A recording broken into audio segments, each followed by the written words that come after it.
2 weeks ago or Yeah. on there. We are addressing it.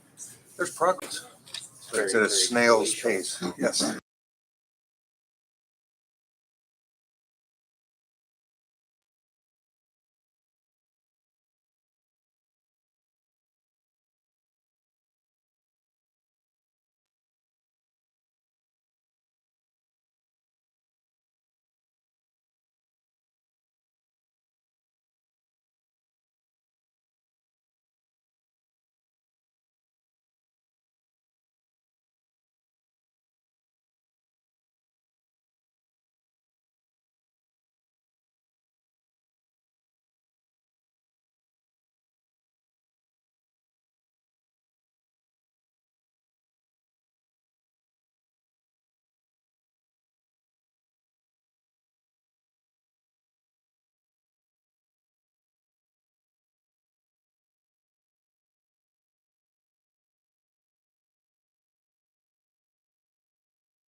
We put a bunch of stuff out without permission.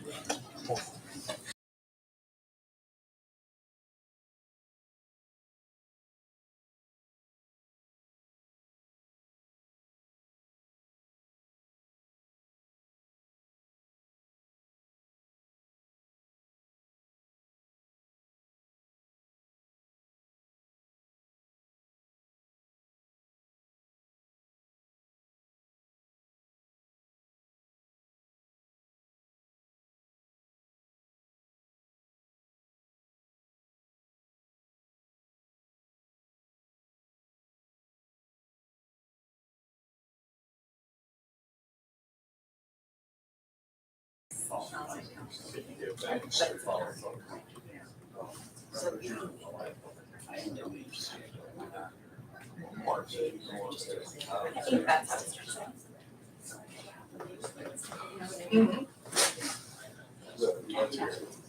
sure. Look at those shoes. These, right, did you have it, you're just on the agenda. Yeah. Those, second or third. Okay, second.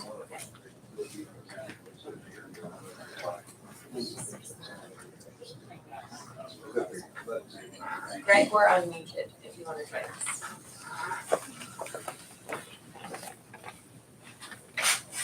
Jody, even though we're not on the screen. Okay. Okay, so the public hearing on ordinance 9085 is now open. A public hearing is a meeting that provides the opportunity for public discussion regarding ordinances and other matters pending before city council. Today, ordinance 9085 is at issue. Ordinance 9085 amends the zoning district map for the city of Bowling Green in the 2014 land use plan for approximately 36.89 acres located at the southwest corner of Newton Road and Brim Road from M3 business park zoning to R2 single family zoning. Interested parties may express their views and submit evidence supporting those views at this public hearing. The information shared will become a part of the city's permanent record and may be used by the members of city council in deciding whether or not to adopt the ordinance. There are 4 parts to our public hearings. First, the staff report. Second, the applicant's testimony. Third, public testimony. And fourth, discussion by members of city council. So first up to start, we will start with the staff report from Planning Director Heather Saylor. Good evening. I already passed out a handout to you, and I have extras if anybody wants one. So the subject of the public hearing is a zoning change request. It is from Katie Thompson on behalf of Bowling Green Community Development Corporation. It's from the current zoning of M3 Business Park zoning classification to the R2 Single Family Residential. The location is the southeast corner of Brim Road and Newton Road. It's comprised of 2 parcels, approximately 36.89 acres. It's actually 2 different sizes, so 18.30 acres and then 18.59 acres. I gave you a copy of an attached aerial map, which also lists the adjoining zoning classification, so you can see a comparison there. Planning Commission did hold a public hearing on Wednesday, April 5th, and referred the request to City Council with a positive recommendation. Also, staff report provided a positive recommendation to approve the rezoning request. I gave you a copy of the current permitted uses under M3. Also gave you a copy of the proposed permitted uses under R2. Essentially, I think it's pretty obvious going from industrial to residential would be the biggest use there, or the change in uses. As indicated on the application, a regional developer is interested in building a 130-home subdivision in various phases. The property has been traditionally used for agriculture, while the Bowling Green Economic Development group did try to advertise that for industrial uses, which really didn't obviously come to fruition, and this interest came up and it seemed like a great parcel. While there is industrial zoning to the south and east, this area does fit into the future land use map, which recommends suburban single-family residential with retail permissions. This area is also close to destinations such as the community center, schools, fairgrounds, and the North Main Street, really, business corridor, and potential employers, especially with the addition of the shared use path to happen fairly quickly, which is under design now. Bowling Green Economic Development, Kate Thompson is here tonight to answer any other questions. We have been working with the regional developer and getting the industrial user to the south together to talk about some additional buffering. Again, with industrial and residential, we wanted to make sure that that was done in a way that will really make this work together. I also have a copy of the staff report, which basically goes over the principles, the land use plan, pretty much any detail you can think of if you want to see a copy of that.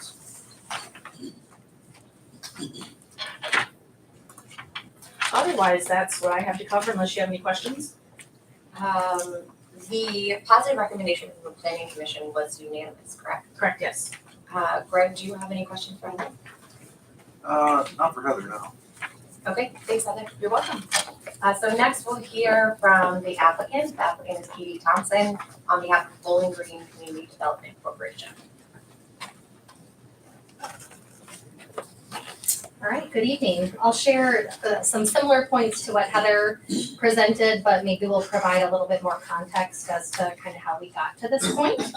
So you probably remember that Bowling Green Economic Development went through an extensive strategic planning process in the second half of 2021, and a set of shared goals were developed for Bowling Green Economic Development and the city of Bowling Green at that time. They were adopted by the city. Those 4 key goals were sustained economic growth, infrastructure and utility development, encouraging innovation and entrepreneurship, and improving the quality of life for residents. So at that point, then we took those goals and broke them down into many smaller objectives and started to work our way through those. So one of those objectives was to increase the housing stock in Bowling Green. Every time I've asked a realtor for the number of listings within the past 2 years, it's been under 10 and oftentimes less than 4.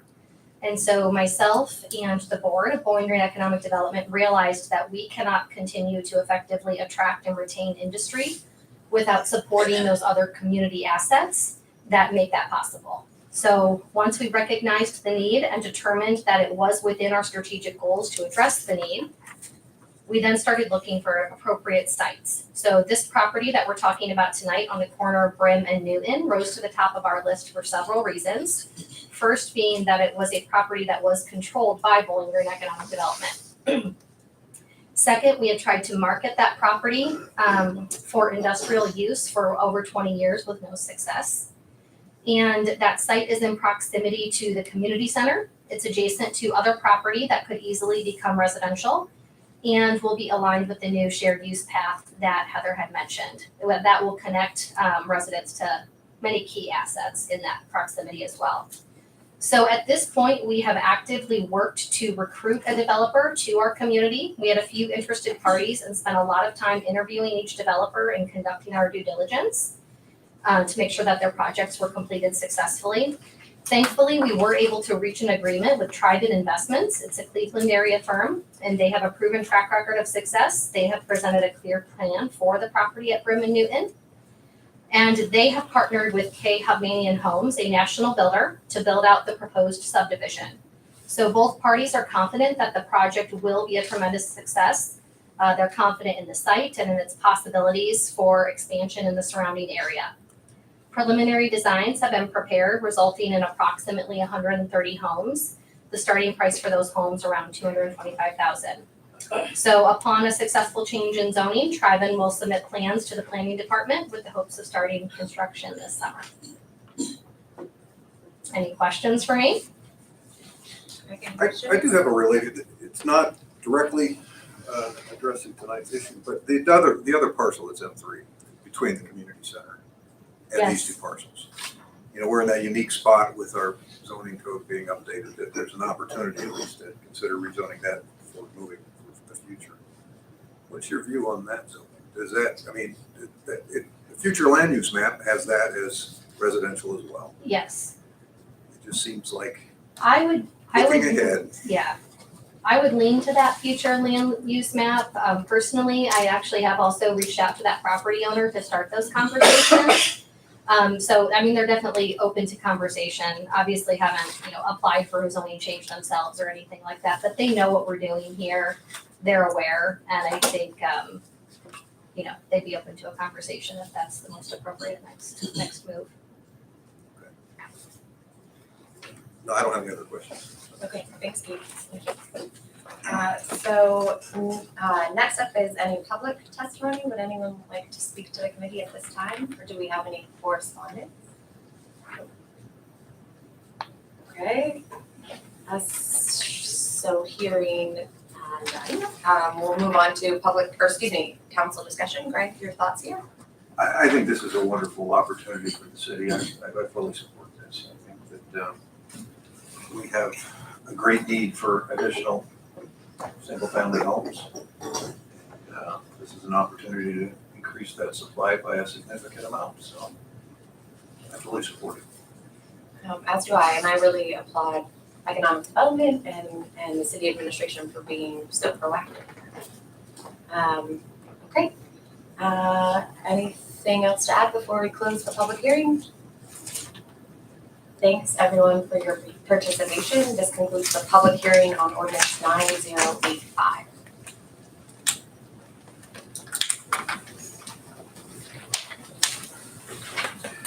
Heather. So, we get, we have